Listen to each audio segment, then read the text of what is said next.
സമയം നമ്മുടെ തിരാറ്റപ്പാട്ട് വചനം. ഹല്ലേലൂയ. കർത്താവെ നന്ദിയോടെ സ്തുതിക്കുന്നു. കടന്നു വന്ന എല്ലാ ദൈവമക്കൾക്കും കർത്താവിൻ്റെ ദാസന്മാർക്കും യേശു ക്രിസ്തുവിൻ്റെ നാമത്തിലുള്ള എൻ്റെ സ്നേഹവന്ദനത്തെ ഞാൻ അറിയിക്കുന്നു. നമുക്ക് ഇന്ന് രാത്രികാലം 1 പത്രോസിൻ്റെ 3-ാം അധ്യായത്തിൻ്റെ 8 മുതൽ 9 വരെയുള്ള വാക്യം ചിന്തിച്ചു നോക്കാം. തീർച്ചയ്ക്ക് എല്ലാവരും ഐകമത്യവും സഹതാപവും സഹോദരപ്രീതിയും മനസ്സലിവും വിനയബുദ്ധിയുമുള്ളവരായിരിക്കുവിൻ. ദോഷത്തിന് ദോഷവും ശകാരത്തിന് ശകാരവും പകരം ചെയ്യാതെ നിങ്ങൾ അനുഗ്രഹം അനുഭവിക്കേണ്ടതിന് വിളിക്കപ്പെട്ടതുകൊണ്ട് അനുഗ്രഹിക്കുന്നവരായിരിക്കുവിൻ. ഹല്ലേലൂയ. കർത്താവെ കേൾപ്പിച്ച വചനത്തിനായി സ്തോത്രം ചെയ്യുന്നു. നിൻ്റെ വചനം ഗ്രഹിക്കാനുള്ള ജ്ഞാനവും കർത്താവ് ഒരു അണ്ടർസ്റ്റാൻഡിങ്ങും ഞങ്ങൾ ഓരോരുത്തരിലേക്കും അവിടുന്ന് പകരണമേ കർത്താവേ. പരിശുദ്ധാത്മാവ് ഞങ്ങളെ പരിവർത്തിക്കണമേ ദൈവമേ. ഹല്ലേലൂയ. നിൻ്റെ വചനങ്ങളുടെ സ്വർഗീയ മർമ്മങ്ങൾ ഞങ്ങൾക്ക് മനസ്സിലാക്കി തരികയും ആ വചനങ്ങളിലൂടെ ഞങ്ങളെ അനുഗ്രഹിക്കുകയും ചെയ്യണമേ എന്ന് പ്രാർത്ഥിക്കുന്നു. കർത്താവെ അവിടുന്ന് പ്രാർത്ഥന കേട്ടതുകൊണ്ട് സ്തോത്രം. യേശു ക്രിസ്തുവിൻ്റെ നാമത്തിൽ തന്നെ ആമേൻ. നാം ഇന്ന് വായിച്ച് കേട്ട വചനത്തിൽ അത് പ്രത്യേകിച്ച് ഒരു പ്രോസ്പിരിറ്റിയോ അല്ലെങ്കിൽ ഒരു വലിയ വാഗ്നത്തോ ഒന്നും ഇതിനകത്ത് പറഞ്ഞിട്ടില്ല. പക്ഷേ ഈ വചനം നമ്മൾ പാലിക്കുകയാണെങ്കിൽ, ഈ വചനം നമ്മൾ അനുസരിക്കുകയാണെങ്കിൽ ഈ പറഞ്ഞതൊക്കെ അത് ഓട്ടോമാറ്റിക് ആയിട്ട് നമ്മുടെ ജീവിതത്തിലേക്ക് വന്നു ചേരും എന്നുള്ളത് തീർച്ചയാണ്. അത് നമുക്കെല്ലാവർക്കും അറിയാവുന്ന ഒരു കാര്യമാണ്. ഹല്ലേലൂയ. എന്നാൽ ഈ വചനം അനുസരിക്കുവാൻ ഒരു ശകലം പ്രയാസമുണ്ട്. ഹല്ലേലൂയ.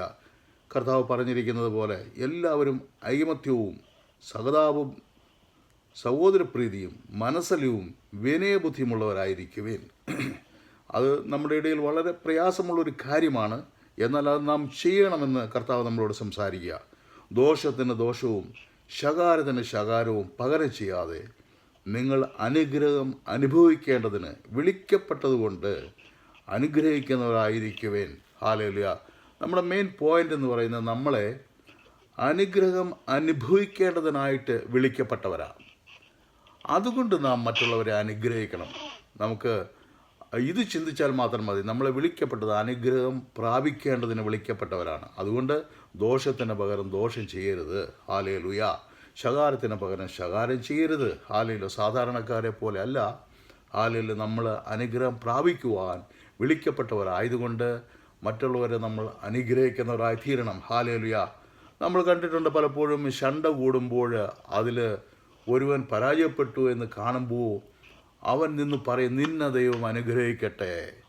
അതല്ല ഇവിടെ പറഞ്ഞിരിക്കുന്നത്. നാം മനസ്സോടുകൂടി നമ്മുടെ ഹൃദയ നുറുക്കത്തോടുകൂടി അവനെ അനുഗ്രഹിക്കുന്നവരായി തീരണം എന്നുള്ളതാണ് ഇവിടെ പറഞ്ഞിരിക്കുന്നത്. ഹല്ലേലൂയ. ഈ കർത്താവ് പറഞ്ഞിരിക്കുന്ന വാക്കുകളെ നാം പാലിക്കണം. ഹല്ലേലൂയ. നാം പാലിക്കാതിരുന്നാൽ അത് ദോഷമാണ്. ഹല്ലേലൂയ. നാം എന്തിനാണ് കർത്താവിൻ്റെ വാക്കുകളെ അനുസരിക്കുന്നത്? ഹല്ലേലൂയ. അല്ലെങ്കിൽ കർത്താവിൻ്റെ വചനത്തെ നാം അനുസരിക്കുന്നതുകൊണ്ട് എന്താണ് പ്രയോജനം എന്നുള്ള ചോദ്യങ്ങളൊക്കെ സ്വാഭാവികമായിട്ടും അവിശ്വാസികളുടെ ഇടയിലൊക്കെ ഉണ്ടാകുന്നുണ്ട്. ഹല്ലേലൂയ. അവിശ്വാസികളുടെ ഇടയിൽ ഉണ്ടാകുന്ന അതേ സംശയങ്ങൾ അവിശ്വാസികൾ നമ്മുടെ ജീവിതത്തിൽ സ്വാധീനം ചെയ്യുമ്പോൾ അത് നമ്മളുടെ ഇടയിലും അപ്രകാരം ഉണ്ടാകാനിടയായി തീരും. ഹല്ലേലൂയ. എന്നാൽ കർത്താവിൻ്റെ വചനം നാം അനുസരിക്കണം എന്നുള്ളതിന് ഒരു ചെറിയ ഒരു ഉപമ ഒന്ന് ചിന്തിച്ചിട്ട് നമുക്ക് മുന്നിലേക്ക് പോകാം. ഹല്ലേലൂയ. അതിനായി മത്തായിയുടെ സുവിശേഷം 7:24-25 വായിക്കാം. മത്തായിയുടെ സുവിശേഷം 7:24-25. ഹല്ലേലൂയ. ആകയാൽ എൻ്റെ ഈ വചനങ്ങളെ കേട്ട് ചെയ്യുന്നവൻ ഒക്കെയും പാറമേൽ വീട് പണിത ബുദ്ധിയുള്ള മനുഷ്യനോട് തുല്യനാകുന്നു. വൻമഴ ചൊരിഞ്ഞു, നദികൾ പൊങ്ങി, കാറ്റടിച്ചു, ആ വീടിന്മേൽ അലച്ചു. അത് പാറമേൽ അടിസ്ഥാനമുള്ളതാകിയാൽ വീണില്ല. എൻ്റെ ഈ വചനങ്ങളെ കേട്ട് ചെയ്യാത്തവനൊക്കെയും മണലിൽ വീട് പണിത മനുഷ്യനോട് തുല്യനാകുന്നു. വൻമഴ ചൊരിഞ്ഞു, നദികൾ പൊങ്ങി, കാറ്റടിച്ചു, ആ വീടിന്മേൽ അലച്ചു, അത് വീണു, അതിൻ്റെ വീഴ്ച വലിയതായിരിക്കുന്നു. ഹല്ലേലൂയ. ഒരു ഗ്രാമത്തിൽ ഒരു മനുഷ്യൻ ഒരു വീട് വയ്ക്കാനായിട്ട് പോയി. അദ്ദേഹം അതിൻ്റെ പരിസരത്തൊക്കെ നോക്കിയപ്പോൾ അവിടെയുള്ള പല വീടുകളും അവർ മണ്ണിൽ ഒരല്പം കുഴിയെടുത്തിട്ട് അതിൽ കല്ല് വെച്ച് അങ്ങ് പണിതിരിക്കുന്ന വീടുകളാണ് അദ്ദേഹം കൂടുതൽ കണ്ടത്.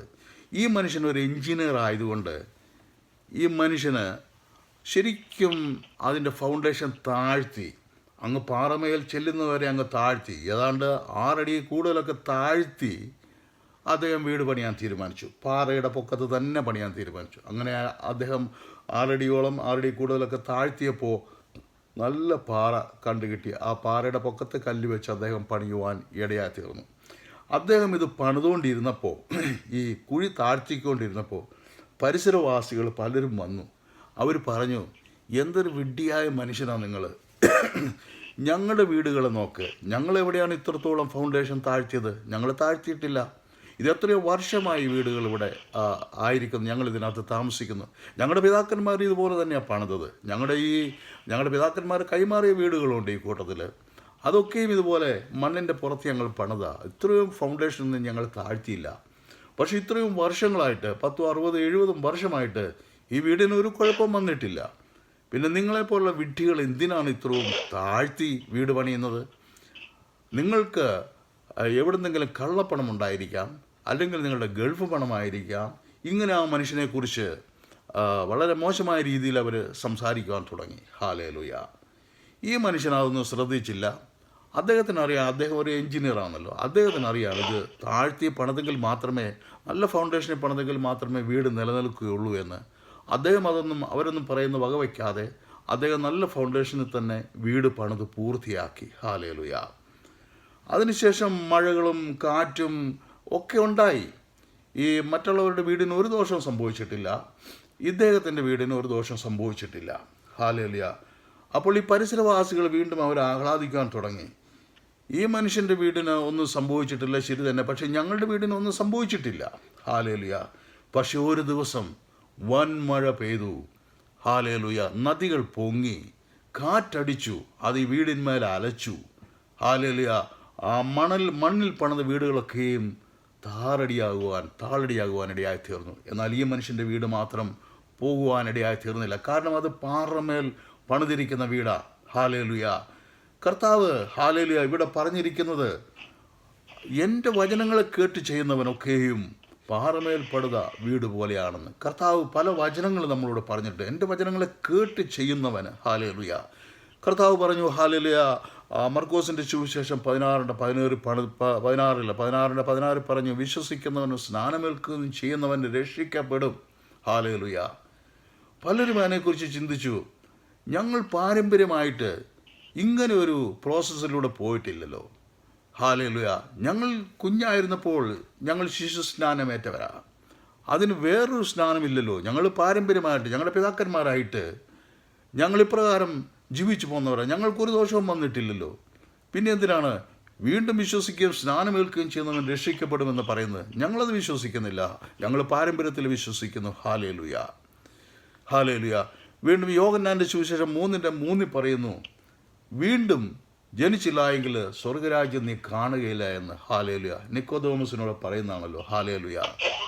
നിക്കോദോമസും വിചാരിച്ചു, ഇതിലെന്താ കാര്യമിരിക്കുന്നത്? ഞങ്ങൾ പാരമ്പര്യമായിട്ട്, ഹല്ലേലൂയ, ഞങ്ങൾ വീണ്ടും ജനിക്കുന്ന ഒരു പ്രോസസ്സൊന്നും ഞങ്ങൾക്കറിയില്ല. ഞങ്ങൾ എങ്ങനെ ജീവിച്ചു പോന്നോ, ഞങ്ങളുടെ പിതാക്കന്മാർ എങ്ങനെ ജീവിച്ചു പോന്നോ അങ്ങനെ തന്നെ ഞങ്ങൾ ജീവിച്ചു പോരും എന്ന് അവർ തീരുമാനിച്ചു. പക്ഷേ ഹല്ലേലൂയ, കർത്താവ് പറഞ്ഞല്ലോ, എൻ്റെ വചനത്തെ കേട്ട്, ഹല്ലേലൂയ, അത് അനുസരിക്കുന്നവന് പാറമേൽ വീട് പണിയുന്നതിന് തുല്യമത്രേ. കൊടുങ്കാറ്റടിച്ചാലും, നദികൾ വെള്ളം പൊങ്ങിയാലും, പേമാരി പെയ്താലും, അതിൻ്റെ മേൽ അലച്ചാലും അതിനൊന്നും സംഭവിക്കുകയില്ല. ഹല്ലേലൂയ. അതുകൊണ്ട് അപ്പോൾ കർത്താവ് അത്രയും ശക്തിയോടെ പറയുന്നത് കൊണ്ട് വിശ്വസിക്കുകയും സ്നാനമേൽക്കുകയും ചെയ്യുന്നവൻ രക്ഷിക്കപ്പെടുമെന്ന് കർത്താവ് പറഞ്ഞിട്ടുണ്ടെങ്കിൽ അത് തന്നെ നാം അനുസരിക്കാൻ ബാധ്യസ്ഥരാണ്. ഇല്ലെങ്കിൽ നമുക്ക് വരുന്ന ദോഷത്തെക്കുറിച്ച് നാം ഇപ്പോൾ അറിയേല. ഹല്ലേലൂയ. ചൂള പോലെ കത്തുന്ന ഒരു ദിവസം വരും. ഹല്ലേലൂയ. അന്നാണ് നാം അറിയുന്നത് എല്ലാം കത്തിപ്പോകുന്ന ഒരു ദിവസം. അന്ന് നാം, ഹല്ലേലൂയ, നാം വൈക്കോലിലോ പുല്ലിലോ അല്ല പണിതിരിക്കുന്നത് എന്നുള്ളത് കൊണ്ട് നാം മാത്രം രക്ഷിക്കപ്പെടുവാൻ ഇടയായിത്തീരും. ഹല്ലേലൂയ. വീണ്ടും ജനിച്ചില്ല എങ്കിൽ സ്വർഗരാജ്യം നീ കാണുകയില്ല, അവകാശിയാവുകയില്ലെന്ന് കർത്താവ് പറഞ്ഞത്. ഹല്ലേലൂയ. അത് നിസ്സാര വാക്കായി തള്ളിക്കളയുന്ന ഈ ലോകത്തെ മറ്റുള്ളവരൊക്കെ ശ്രദ്ധിച്ചു എങ്കിൽ നല്ലതാണ്. ഹല്ലേലൂയ. ഹാലയില്ല. കാരണം കർത്താവ് പറഞ്ഞിരിക്കുന്നത്, ഞാൻ പറഞ്ഞ എൻ്റെ വാക്കുകൾ കേട്ട് അവൻ പാറമേൽ വീട് പണിയുന്നതിന് തുല്യമാണ് എന്ന്. ഹാലയിലുയ. കർത്താവ് പറയുന്ന അനുസരിച്ച് അവിടെ ആ ഒരു മനുഷ്യൻ ഒരു കോൺക്രീറ്റിൽ 6 അടിയോളം താഴ്ച അദ്ദേഹം നല്ലൊരു വീട് പണിതിട്ട് അത് ഹാലയിലുയ, അത് കാറ്റ് വന്ന് വെള്ളം പൊങ്ങി ഒക്കെ ചെയ്തപ്പോൾ അതിന് മാത്രം ഒന്നും സംഭവിച്ചില്ല. മറ്റതൊക്കെയും തകർന്ന് താളടിയായി തീരുവാനിടയായിത്തീർന്നു. അതുവരെ അവർ പറഞ്ഞുകൊണ്ടിരുന്നത്, ഞങ്ങളുടെ വീടിനൊന്നും സംഭവിച്ചിട്ടില്ലല്ലോ, പാരമ്പര്യമായിട്ട് ഞങ്ങൾ പണിത ഒരു വീടാണ്, അത് മണ്ണിന്മേൽ ഞങ്ങൾ പണിത വീടാണ്, അതിനിതുവരെയും ഒന്നും സംഭവിച്ചിട്ടില്ല. അതുകൊണ്ട് ഈ 6 അടി കൂടുതലൊക്കെ താഴ്ത്തി അത് പാറമേൽ പണിയുന്നത് വിഡ്ഢിത്തരമാണ് എന്ന് പറഞ്ഞുകൊണ്ടിരുന്നവർ അവസാനം താളടിയായി തീരുവാൻ ഇടയായിത്തീർന്നു. അതുകൊണ്ട് കർത്താവ് പറയുന്ന കാര്യങ്ങളെ നാം വളരെ ശ്രദ്ധയോടെ ശ്രദ്ധിക്കുകയും അതനുസരിക്കുകയും ചെയ്യുന്നവരായി തീരണം എന്ന് ദൈവത്തിൻ്റെ പരിശുദ്ധാത്മാവ് ഇന്ന് രാത്രി നമ്മളോട് ഉദ്ബോധിപ്പിക്കുക. ഹാലേലുയ. നമുക്ക് വീണ്ടും പത്രോസിൻ്റെ വാക്യത്തിലേക്ക് വരാം. ഹാലേലുയ. തീർച്ചയ്ക്ക് എല്ലാവരും ഐകമത്യവും സഹതാപവും സഹോദര പ്രീതിയും മനസ്സലിവും വിനയബുദ്ധിയുമുള്ളവരായിരിക്കുവിൻ. ഹാലേലുയ. കർത്താവ് നമ്മളോട് പറയുക. ഹാലേലുയ. ഇത് പത്രോസ് അത് അന്നത്തെ സഭയോട്, ആദ്യ ക്രിസ്തീയ സഭയോട് ഇത് പറയുവാനുണ്ടായൊരു കാരണമുണ്ട്. ഹാലേലുയ. AD 63 അല്ലെങ്കിൽ 64 പത്രോസ് ഈ ലേഖനം എഴുതി സഭകളെ അറിയിക്കുവാൻ ഇടയായിത്തീർന്നത്. അന്ന് സഭകൾ വലിയ പീഡനത്തിലൂടെ കടന്നു പോയിക്കൊണ്ടിരിക്കുകയായിരുന്നു. യെരുശലേമിൽ നിന്നും റോമിൽ നിന്നെല്ലാം അവർ ചിതറി പോയി ഏഷ്യ മൈനറിൻ്റെ വിവിധ ഭാഗങ്ങളിലായി അവർ താമസിക്കുവാൻ ഇടയായിത്തീർന്നു. കാരണം അത്രമാത്രം പേഴ്സിക്യൂഷൻ അവിടെ നടന്നുകൊണ്ടിരിക്കുകയായിരുന്നു. അവരെ കണ്ടമാനം ഉപദ്രവിക്കുകയും പീഡിപ്പിക്കുകയും ചെയ്യുകയായിരുന്നു. അതുകൊണ്ട് അവർ ചിതറിപ്പാർക്കുവാൻ ഇടയായിത്തീർന്നു. അപ്പോൾ അവരെ ആശ്വസിപ്പിക്കുന്നതിന് വേണ്ടി പത്രോസ് എഴുതിയ ലേഖനമായത്. ഹാലേലുയ. ആ ലേഖനം നശിച്ചു പോകാതെ വണ്ണം ഇന്നോളം സൂക്ഷിച്ച് നമ്മുടെ കയ്യിൽ ഇത് എത്തുവാൻ തക്കവണ്ണം ഹാലേലുയ ദൈവത്തിൻ്റെ പരിശുദ്ധാത്മാവിൻ്റെ പ്രവർത്തനം അവിടെ ഉണ്ടായിരുന്നത് കൊണ്ട് നമ്മുടെ കയ്യിലേക്ക് എത്തുവാനിടയായി തീർന്നു. ഇല്ലെങ്കിൽ പത്രോസ് എഴുതിയിരിക്കുന്ന ഒരു ലെതർ കഷ്ണം അല്ലെങ്കിൽ ഒരു ചുരുളിൽ അത് പത്രോസ് എഴുതിയത് ഇന്നോളം അതേ ആ ലേഖനം അത് ഇതുപോലെ ഇന്ന് ലോകത്തിൻ്റെ വിവിധ ഇടങ്ങളിൽ വിവിധ ഭാഷകളിൽ വിവിധ മനുഷ്യരിലേക്ക് അത് എത്തിക്കുവാൻ തക്കവണ്ണം ദൈവത്തിൻ്റെ പരിശുദ്ധാത്മാവ് അത് ചെയ്തുവെങ്കിൽ ഈ തരത്തിലുള്ള പീഡനം ഇനിയും വരുവാനും ഇപ്പോൾ നടന്നുകൊണ്ടിരിക്കുവാനും ഇടയുള്ളതുകൊണ്ട് അത്തരത്തിലുള്ള പീഡനങ്ങൾ വരുമ്പോൾ നാം പരസ്പരം ആശ്വസിക്കുന്നവരായി തീരണം. ഹാലേലുയ. ആ വചനത്തിൽ നാം ശ്രദ്ധയുള്ളവരായി തീരണം. ഹാലേലുയ. പത്രോസ് ഈ സമയത്ത് ഇവരൊക്കെ ചിതറിപ്പോയപ്പോൾ പത്രോസ് റോമിൽ തന്നെ ഉണ്ടായിരുന്നതായിട്ട് കണക്കാക്കപ്പെടുന്നു. പത്രോസിനെ AD 67 68 തല കീഴായി ക്രൂശിക്കപ്പെടുവാൻ ഇടയായി തീർന്നു. ഏതാണ്ട് പൗലോസും ഏതാണ്ട് ആ സമയത്ത് തന്നെയാണ് ക്രൂശിക്കപ്പെടുവാൻ ഇടയായി തീർന്നത്. ഹല്ലേലൂയ. ഇവർ എന്തിനാണ് ഈ പീഡനം അനുഭവിക്കുവാൻ ഇടയായി തീർന്നത്? കാരണം ഇവർ അന്ന് ചക്രവർത്തി ആരാധനകൾ നിലനിൽക്കുന്ന സമയത്തായിരുന്നു. ആരാണ് ആ രാജ്യത്തെ ചക്രവർത്തി? ആ ചക്രവർത്തിയുടെ ബിംബത്തിൻ്റെ മുമ്പിൽ പോയി നിന്ന് അവർ ആ ചക്രവർത്തിയെ ആരാധിക്കണം, ദൈവമായി കണക്കാക്കി ആ ചക്രവർത്തിയെ ആരാധിക്കണം. നെബൂഖദ്നേസർ ചക്രവർത്തി ഒരു വലിയ ബിംബം പണിതിട്ട് അതിനെ ആരാധിക്കണമെന്ന് പറഞ്ഞപ്പോൾ ദൈവ പൈതൽ 3 പേര് ഹാലിൽ അതിനെ ആരാധിക്കാൻ കൂട്ടാക്കിയില്ല എന്നതുപോലെ ഹാലിൽ ഇവിടെയും ചക്രവർത്തി ഉണ്ടാക്കിയ ബിംബത്തെ അല്ലെങ്കിൽ ചക്രവർത്തിയെ, ആ ചക്രവർത്തിയുടെ രൂപത്തെ ഉണ്ടാക്കിയിട്ട് അതിൻ്റെ മുമ്പിൽ പോയി അത് ദൈവമായിട്ട് കണക്കാക്കി ആരാധിക്കണമെന്നുള്ള നിയമമുണ്ടായി. കാരണം ചക്രവർത്തി പറയുന്നത്, ഞാനാണ് നിങ്ങൾക്ക് ഭക്ഷണവും നിങ്ങളുടെ സാമ്പത്തികമായ കാര്യങ്ങളും എല്ലാം തരുന്നത് ഞാനാണ്, അതുകൊണ്ട് നിങ്ങളുടെ ദൈവം ഞാനാണ്, അതുകൊണ്ട് എന്നെ ആരാധിക്കണം എന്നുള്ളതാണ് റോമൻ ചക്രവർത്തിമാർ പാരമ്പര്യമായിട്ട് ചെയ്തു വന്നുകൊണ്ടിരുന്നത്. അങ്ങനെ അനേക റോമക്കാരും യവനന്മാരും മറ്റുള്ള ജാതികളൊക്കെയും ഈ ചക്രവർത്തിമാരെ അവർ ദൈവമായി കരുതി ഈ ചക്രവർത്തി ആരാധിച്ചു കൊണ്ടിരുന്നു. ഹാലേലുയ. എന്നാൽ ഈ പുതുജനനം പ്രാപിച്ച ക്രിസ്ത്യാനികളായിട്ടുള്ളവർക്ക് അവർക്ക് അവരുടെ രക്ഷകനായ കർത്താവ് യേശു ക്രിസ്തു ഉണ്ടായിരുന്നത് കൊണ്ട് അവർക്ക് മറ്റാരെയും ദൈവമായി കണക്കാക്കുവാൻ അവർക്ക് സാധ്യമല്ല. മറ്റൊരു ബിംബത്തിൻ്റെ മുമ്പിൽ പോയി ആരാധിക്കുവാൻ അവർക്ക് സാധ്യമല്ല. അത് ദൈവവചനത്തിന് വിരുദ്ധമായതുകൊണ്ട് അവർ ഈ ചക്രവർത്തി ആരാധനയിൽ അവർ പങ്കെടുക്കുകയില്ല. മാസം തോറുമുള്ള ചക്രവർത്തി ആരാധനയിൽ അവർ പങ്കെടുക്കുകയില്ല. അത്രക്കാരോട് രാജ്യത്തുള്ള ചക്രവർത്തിക്കും ആലേലിയ മറ്റുള്ളവർക്കും എല്ലാം അവരോട് വലിയ വിരോധമുണ്ടാകുവാനിടയായി തീർന്നു. അങ്ങനെ ആ പീഡനം ഉണ്ടായി. ഹാലേലിയ. അടുത്ത കാരണം എന്ന് പറഞ്ഞാൽ ഇവർ ഹല്ലേലൂയ യാഗം അർപ്പിക്കുകയില്ല. യാഗം ഒരിക്കലായിട്ട് കർത്താവായ യേശു ക്രിസ്തു തൻ്റെ ശരീരത്തിൽ യാഗം അർപ്പിച്ചതുകൊണ്ട് ഇനി യാഗമില്ല എന്നുള്ള കാര്യം അവർക്ക് മനസ്സിലായി. ഹല്ലേലൂയ. അതുകൊണ്ട് അവർ പഴയതുപോലെ യാഗം അർപ്പിക്കുകയില്ല. ഇവർ യാഗം അർപ്പിക്കാത്തത് കൊണ്ട് ദേശത്തിന് വലിയ നഷ്ടമുണ്ടാകുവാനിടയായി തീർന്നു. ദേശത്തിൻ്റെ റവന്യൂ കുറയുവാനിടയായി തീർന്നു. ഈ ആടുമാടുകളെ ഈ ഒരു പർപ്പസിനായിട്ട് വളർത്തുന്ന അനേക കർഷകരുണ്ട്. അവർക്ക് വരുമാനം കുറഞ്ഞു. ഹല്ലേലൂയ. ക്ഷേത്രങ്ങളിൽ വരുമാനം കുറഞ്ഞു. അങ്ങനെ അത് ഈ വേല ചെയ്യുന്നവർക്കെല്ലാം ഇവരോട് വിരോധമുണ്ടാകുവാനിടയായി തീർന്നു. അടുത്ത കാരണം ഇവർ ബിംബങ്ങളെ ഐഡൽസ് ആരാധിക്കാത്തത് കൊണ്ട് ഐഡൽസ് നിർമ്മിച്ചുകൊണ്ട് ഈ ബിംബങ്ങൾ നിർമ്മിച്ചുകൊണ്ട് ഉപജീവിച്ചു വന്നിരുന്നവർക്ക് അവർക്ക് വരുമാനം കുറയുവാൻ ഇടയായിത്തീർന്നു. ഒരുപാട് ജാതികളിൽ നിന്ന് ഒരുപാട് പേര്, യഹൂദന്മാരിൽ നിന്ന് ഒരുപാട് പേര് ക്രിസ്തീയ മതത്തിലേക്ക് വരുവാൻ ഇടയായിത്തീർന്നു. മൾട്ടിപ്പിൾ അങ്ങനെ ദിവസം പ്രതി അനേകർ ക്രിസ്തീയ സഭയിലേക്ക് വന്നുകൊണ്ടിരുന്ന ഒരു കാലഘട്ടത്തിൽ ഇങ്ങനെ ഈ ഐഡൽസ് വർഷിപ്പേഴ്സ് എല്ലാം കുറഞ്ഞതുകൊണ്ട് ഈ ഐഡൽസ് നിർമ്മിക്കുന്നവർക്ക് അത് വിൽക്കുന്നവർക്ക് അവരുടെ റവന്യൂ കുറഞ്ഞു. അത് മുഖാന്തരം ഗവൺമെൻറ്റിലേക്കുള്ള റവന്യൂ കുറയുവാനിടയായിത്തീർന്നു. അത് ഇവരോടുള്ള വിരോധത്തിന് കാരണമായി തീരുവാൻ ഈ ഇടയായിത്തീർന്നു. ഹല്ലേലൂയ. അതുപോലെ ഇവർ ഈ ക്രിസ്ത്യാനികളെന്ന് പറയുന്നവർ അവർ ആരാധിക്കുന്നത് ഏതെങ്കിലും ആരുടെയെങ്കിലും ഭവനത്തിൽ ആരും കാണാതെ ഒളിച്ചിരുന്നായിരിക്കും പേടിച്ചുകൊണ്ട്. അതുപോലെ ഇവർ ചിലപ്പോൾ വനപ്രദേശത്തൊക്കെ ആയിരിക്കും പോയി ആരാധിക്കുന്നത്, മരുഭൂമിയിലൊക്കെ പോയി ആയിരിക്കും ദൈവത്തെ ആരാധിക്കുന്നത്. അപ്പോൾ ഇവർക്ക് സ്വന്തമായ ഒരു ബിൽഡിംഗ് ഇല്ല. അങ്ങനെ ഇവർ ഹല്ലേലൂയ ഇവർ ദൈവത്തെ മറ്റുള്ളവർ കാണാത്ത രീതിയിൽ ദൂരത്ത് പോയി പേടിച്ചിട്ട് ദൂരത്ത് പോയി ഇവർ ആരാധിക്കും. ഹല്ലേലൂയ. അങ്ങനെ ഹല്ലേലൂയ ഇവർ ഒളിച്ചിരുന്ന് ദൈവത്തെ ആരാധിച്ചുകൊണ്ടിരിക്കുമ്പോൾ ഏതോ ജാതികളായിട്ടുള്ള ചിലർ പോയി ഇവരുടെ ആരാധന എങ്ങനെയോ കണ്ടുപിടിച്ചു. അവർ നോക്കിയപ്പോൾ അപ്പോൾ ഇവർ കൂടി വരുമ്പോഴൊക്കെയും കർത്താവിൻ്റെ മേശ ആചരിക്കുന്നവരായിരുന്നു. ഇവർ ഈ ജാതികളിൽ നിന്നുള്ളവർ നോക്കിയപ്പോൾ ഇവർ അവിടെ പറയുന്നത് കേൾക്കുവാൻ ഇടയായി തീർന്നു. ഈ കർത്താവിൻ്റെ മാംസവും രക്തവും നമ്മൾ ഭക്ഷിക്കുക, രക്തം പാനം ചെയ്യുകയും മാംസം ഭക്ഷിക്കുകയും ചെയ്യുന്നവരായി തീരണമെന്നുള്ള വാക്യങ്ങൾ അവരെടുത്ത് സംസാരിച്ച് ആ കർത്തൃമേശ നടത്തിയപ്പോൾ ഈ ഒളിഞ്ഞു നിന്ന് കേട്ടവർ വിചാരിച്ചു ഇവരവിടെ ആരെയോ കൊന്നിട്ടിട്ട് അവരുടെ ആ കൊന്ന മനുഷ്യൻ്റെ മാംസവും ആ രക്തവും കഴിക്കുകയും ചെയ്യുന്നവരാണ്, ഇവർ മാനീറ്റേഴ്സാണ്, ഇവർ കാനിബൽസാണ് എന്നും പറഞ്ഞ് പ്രചരിപ്പിക്കുവാൻ തുടങ്ങി. ഹല്ലേലൂയ. അങ്ങനെ ഹല്ലേലൂയ അതിൻ്റെ പേരിൽ ഇവർക്ക് ഒരുപാട് ഉപദ്രവങ്ങൾ, പീഡനങ്ങൾ നേരിടുവാൻ ഇടയായി തീർന്നു. തന്നെയുമല്ല ഇവർ ഈ ബിംബത്തെ ആരാധിക്കാത്തത് കൊണ്ട്, ഇവർ ദേവീദേവന്മാർക്ക് ആരാധന കൊടുക്കാത്തത് കൊണ്ട്, രാജാവിന് ആരാധന കൊടുക്കാത്തത് കൊണ്ട് ദേശത്ത് പലവിധമായിട്ടുള്ള കലാമിറ്റി വരുവാനുണ്ട് ഇടയായി തീർന്നു എന്നും പറഞ്ഞും കൊണ്ട് ദേശത്തുണ്ടാകുന്ന വരൾച്ചയ്ക്കോ അല്ലെങ്കിൽ വെള്ളപ്പൊക്കത്തിനോ അല്ലെങ്കിൽ അവിടെ തീ പിടിച്ചപ്പോഴോ അതിൻ്റെയൊക്കെ കാരണം ഈ ക്രിസ്ത്യാനികളാണ്. അവർക്ക് ഒരു പുരോഗതി ഉണ്ടാകാതിരിക്കുന്നത് അല്ലെങ്കിൽ യുദ്ധത്തിൽ പരാജയപ്പെടുന്നത് ഈ ക്രിസ്ത്യാനികൾ കാരണമാണ്.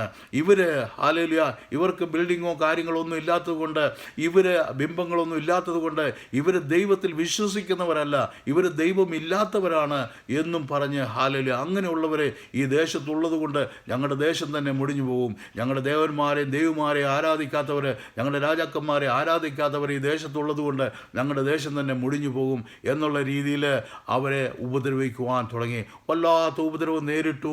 ഇവർ രാജ്യത്തിൻ്റെ ഏഷ്യാമാരുടെ വിവിധ ഭാഗങ്ങളിൽ പോയി ഹല്ലേലൂയ ഇവർ ഒളിച്ചു പാർക്കുവാനൊക്കെ ഈയിടെയായി തീർന്നു. അങ്ങനെ വലിയ പീഡനങ്ങളുണ്ടായപ്പോൾ അവരെ ആശ്വസിപ്പിക്കുന്നതിന് വേണ്ടി പത്രോസ് എഴുതിയിരിക്കുന്ന ലേഖനമാണ് ഇത്. ഹല്ലേലൂയ. തീർച്ചയ്ക്ക് എല്ലാവരും ഈ ഐകമത്യവും സഹതാപവും സഹോദരപ്രീതിയും മനസ്സലിവും വിനയബുദ്ധിയുമുള്ളവരായിരിക്കുവിൻ എന്ന്. ഹല്ലേലൂയ. തീർച്ചയായിട്ടും ഐകമത്യപ്പെട്ടാൽ നമുക്ക് ഒരു ധൈര്യവും ഒരു സമാധാനവും നമുക്കുണ്ടാകുവാനിടയായിത്തീരും. ഹല്ലേലൂയ. ഐകമത്യപ്പെടുമ്പോൾ ഐകമത്യത്തിനകത്ത് നമുക്കൊരു ഉറപ്പുണ്ട്, ഒരു ധൈര്യമുണ്ട്. ഹല്ലേലൂയ നമ്മൾ ചെയ്യുന്ന കാര്യങ്ങൾ നമുക്ക് സാധിക്കും എന്നൊക്കെ ഒരു ഉറപ്പുണ്ട്. അതുകൊണ്ട് പത്രോസ് അവരെ ഉപദേശിക്കുമായിരുന്നു.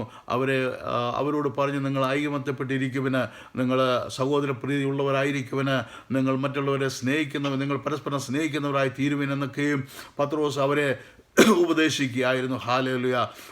ഒരുപക്ഷെ നമുക്ക് നോക്കാമല്ലോ, ബാബേൽ ഗോപുരം പണിതപ്പോൾ ഹാലേലുയ അത് ആകാശം മുട്ടോളം പണിയുവാൻ അവർ തീരുമാനിച്ചു. കാരണം നമ്മളിനി ഭൂലോകത്ത് അവിടെ ഇവിടെ ചിതറിപ്പോകാതെ വണ്ണം നമ്മൾ ഒരു സ്ഥലത്ത് ആയിരിക്കേണ്ടതിന് നമ്മൾക്ക് ആകാശം മുട്ടുവോളം ഒരു ഗോപുരം പണിയാമെന്നും പറഞ്ഞ് അവർ മണ്ണുകൊണ്ട് ഇഷ്ടിക ഉണ്ടാക്കി പശമണ്ണ് കുഴച്ച് അവർ വലിയ ഗോപുരം പണിയുവാനിടയായി തീർന്നു. അവർ പറഞ്ഞതുപോലെ തന്നെ ആകാശത്തോളം മുട്ടുവാൻ തക്കവണ്ണം ഇടയായപ്പോൾ ദൈവം ഇറങ്ങി വന്ന് അവരുടെ ഭാഷയെ കലക്കിയതുകൊണ്ട് അവർക്കത് പൂർത്തിയാക്കുവാൻ കഴിഞ്ഞില്ല. പക്ഷേ അതൊരു ദോഷകരമായ കാര്യത്തിനാണ് അവർ ചെയ്തെങ്കിലും ആ ഐകമത്യത്തിൽ വൻ കാര്യങ്ങൾ ചെയ്യുവാൻ അവർക്ക് കഴിഞ്ഞു. ഹാലേലുയ. ആ ഐകമത്യം ഉണ്ടായപ്പോൾ അവർ പരസ്പരം ആ സ്നേഹത്തിലും പരസ്പരം ഐകമത്യത്തിലും പരസ്പരം അവർ കാര്യങ്ങളൊക്കെ ചോദിക്കുകയും അറിയുകയും ചെയ്ത് അവർ ഒരുമിച്ച് ഒരു മനസ്സോടെ നിന്നതുകൊണ്ട് അവർക്കത് ചെയ്യുവാൻ കഴിഞ്ഞു. ഹാലേലുയ. അതുപോലെ നിങ്ങൾ ഐകമത്യപ്പെടുമ്പോൾ കർത്താവായ യേശു ക്രിസ്തു നമ്മൾ ഉപദേശിച്ചെന്ന ഉപദേശങ്ങളെ മറ്റുള്ളവർക്ക് പറഞ്ഞു കൊടുക്കുവാൻ തക്കവണ്ണം നിങ്ങൾക്ക് കഴിയും. ഹാലേലുയ. ആ കർത്താവിൻ്റെ ആ ഐകമത്യപ്പെടലിലൂടെ ഹാലേലുയ ദൈവത്തിൻ്റെ ഗോസ്പൽ മുന്നിലേക്ക് കൊണ്ടുവരുവാൻ നമുക്ക് കഴിയും. ഹാലേലുയ. അല്ലാതെ ഐകമത്യപ്പെട്ട് നമ്മുടെ ശക്തി തെളിയിക്കേണ്ടതിനല്ല, ഐകമത്യപ്പെട്ടുകൊണ്ട് കർത്താവായ യേശു ക്രിസ്തുവിൻ്റെ ആ ഗോസ്പല് നമുക്ക് നമ്മളിലൂടെ കാണിക്കുവാൻ തക്കവണ്ണം അവർക്ക് കഴിയും. ഹാലേലുയ. അങ്ങനെ സ്നേഹവും മനസ്സലിവും ശക്തിയും ഉണ്ടാകുന്നു. ഹാലേലുയ. അവർ ഐകമത്യപ്പെടുമ്പോൾ ഹാലേലുയ സഹതാപവും സഹോദരപ്രീതിയും മനസ്സലിവും വിനയബുദ്ധിയുമുള്ളവരായി തീരുവേനെന്ന് ആ വാക്യത്തിൽ പറഞ്ഞിരിക്കുന്നു. ഹാലേലുയ. ഇവിടെ നമുക്ക് നല്ല ശമരിയക്കാരൻ്റെ ഒരു ഉപമ നമ്മൾ ചിന്തിക്കുകയാണെങ്കിൽ നല്ല ശമരിയക്കാരൻ ചെയ്തെന്താകുന്നു? വഴിയരികിൽ ഒരുവൻ യെരുശലേമിൽ നിന്ന് എരിഹോയിലേക്ക് പൊയ്ക്കൊണ്ടിരുന്ന ഒരുവനെ കള്ളന്മാരാൽ പിടിക്കപ്പെട്ട് അവൻ വഴിയരികിൽ രക്തം വാർന്നൊഴുന്ന് കിടക്കുന്ന അവസ്ഥയിൽ ആ വഴിയിലൂടെ ഒരു പുരോഹിതനും അതിൻ്റെ പിന്നാലെ ഒരു ലേവ്യനും പോയി. അവർക്കാർക്കും അവനെ രക്ഷിക്കുവാനോ അവനെ കൊണ്ടുപോയി വേണ്ട ശുശ്രൂഷ ചെയ്യാനോ അവർക്ക് കഴിഞ്ഞില്ല. കാരണം അവർ മതപരമായ കാര്യങ്ങളിൽ വളരെ ഉത്സുകരും ചിന്തിക്കുന്നവരുമായിരുന്നു. ഹാലേലുയ. അവർക്ക് വഴിയരിയിൽ ചോര വാർന്നു കിടക്കുന്ന ഒരുവനെ അവർക്ക് തൊടുവാൻ കഴിയില്ല. തൊട്ടാൽ അവർ അശുദ്ധരായി തീരും. അതാണ് അവരുടെ മതപരമായ ചിട്ടകൾ. അതുകൊണ്ട് അവരത് ചെയ്തില്ല. എന്നാൽ ആ വഴി കടന്നു വന്ന ഒരു ശമരിയക്കാരന് അവന് ഇങ്ങനെ മതപരമായ ഒരു ചിന്തയും അവൻ്റെ ഉള്ളിലുണ്ടായിരുന്നില്ല. ഞാനൊരു യഹൂദനാണെന്നോ ഞാനൊരു ഉയർന്ന ജാതിക്കാരനാണെന്നോ അതുകൊണ്ട് ഇവനെ തൊടാൻ പാടില്ലെന്നോ ഞാൻ അശുദ്ധനായി തീരുമെന്നോ ഉള്ള ചിന്ത അവനിലുണ്ടായില്ല. അവൻ ഈ വഴിയരിയിൽ കിടന്നവനെ എടുത്ത് അവന് എണ്ണയും വീഞ്ഞും പുരട്ടി അവൻ്റെ മുറിവുകളെ ശമിപ്പിച്ചു. അവന് വഴിയമ്പലത്തിൽ കൊണ്ടുപോയി കിടത്തി വേണ്ട രക്ഷ ചെയ്യുവാനും ഇടയായി തീർന്നു. ഹാലേലുയ. ഇതിൽ നാം മനസ്സിലാക്കേണ്ടത് ഒരു കാര്യം, സഹോദര പ്രീതി. ഹാലേലുയ.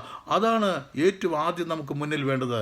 മതപരമായ ചടങ്ങുകളെക്കാൾ ഹാലേലുയ നമുക്ക് വേണ്ടത് ഹാലേലുയ സഹോദര പ്രീതിയും സ്നേഹവും മനസ്സലിവും ദയയും ഒക്കെയാണ് നമുക്ക് വേണ്ടത്. ഹാലേലുയ. അത് കർത്താവായ യേശു ക്രിസ്തു തന്നെ നമ്മളോട് പറഞ്ഞിരിക്കുന്ന ഒരു ഉപമയിലൂടെ ഇവിടെ ഈ ശമരിയക്കാരൻ അത് പ്രദർശിപ്പിക്കുവാൻ ഈ ഇടയായി തീർന്നു. ഹാലേലുയ. അപ്പോൾ ഈ സഹോദര പ്രീതിയും ഈ സ്നേഹവും മനസ്സലിവും കമ്പാഷനും ഒക്കെ ഉണ്ടെങ്കിൽ, ഒരു മനുഷ്യനുണ്ടെങ്കിൽ കർത്താവ് ആഗ്രഹിക്കുന്നതാണ്. ഹാലേലുയ. അതുണ്ടെങ്കിൽ ഹാലേലുയ ഇന്ന് നാട്ടിൽ നടക്കുന്ന സമുദായപരമായ പല പ്രശ്നങ്ങൾക്കും പരിഹാരം കാണുവാൻ കഴിയും. ഹാലേലുയ. ഇന്ന് ഒരു സമുദായം മറ്റൊരു സമുദായത്തെ താല്പര്യമില്ല. ഹിന്ദുക്കൾക്ക് മുസ്ലിമിനോട് വിരോധം, മുസ്ലിമിന് ക്രിസ്ത്യാനികളോട് വിരോധം, ക്രിസ്ത്യാനികൾക്ക് ഇവരോടൊക്കെയും വിരോധം. ഹാലേലുയ.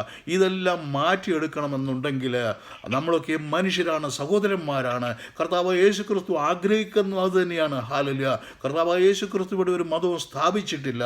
കർത്താവ് യേശു ക്രിസ്തുവിനെ ഫോളോ ചെയ്യുന്നവരെ ഹാലേലുയ നമ്മളൊക്കെ മനുഷ്യരാണ് എന്നുള്ള ചിന്തയോടുകൂടി, സഹോദരന്മാരാണ് എന്നുള്ള ചിന്തയോടുകൂടി ആവശ്യപരമായ സന്ദർഭങ്ങളിൽ നമ്മളവരെ സഹായിക്കുന്നവരായി തീരണം. ഹാലേലുയ. എന്നാണ് ഇതിലൂടെ നമ്മളോട് ഈ വചനം നമ്മളെ ഉദ്ബോധിപ്പിക്കുന്ന. ഹല്ലേലൂയ.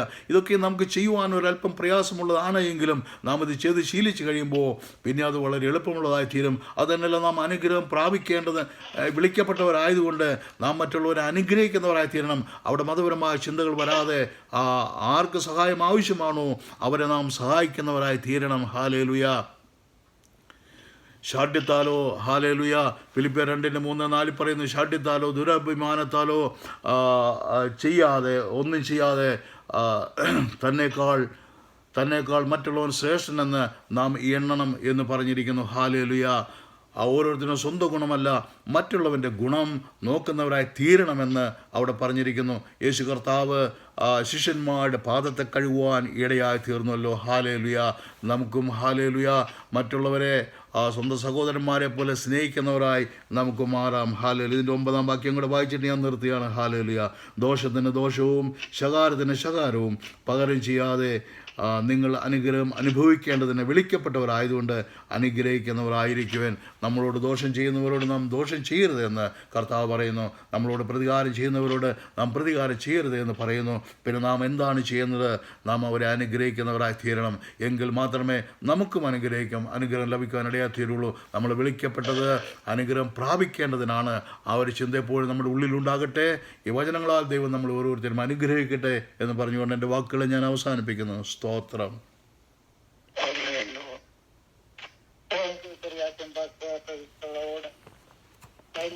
മക്കളെ അനുഗ്രഹിക്കപ്പെട്ട ഒരു സന്ദേശം നമ്മള് കഷ്ടതയിൽ ഇരിക്കുന്ന അപ്പോൾ